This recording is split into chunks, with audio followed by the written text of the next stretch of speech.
యేసు పాదముల మీద పడి ఇలా వేడుకుంటాడు, నా చిన్న కుమార్తె చావనయున్నది.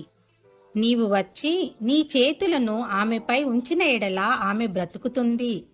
దయచేసి నాతో రండి అని యేసు ప్రభువారిని యాయీరు వేడుకోవటం జరుగుతుంది. అప్పుడు యేసు ఇలా అంటాడు.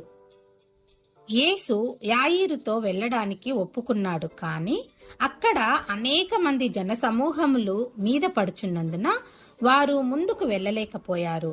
అయితే యేసు ప్రభు వారు చేసే అద్భుతాలు చూడటానికి అనేక మంది వచ్చేవారు కనుక చుట్టూ ఎక్కువ జనం ఉన్నందున అక్కడి నుండి వీళ్ళు బయటికి వెళ్ళడానికి దారి లేకుండా ఉండిపోయింది.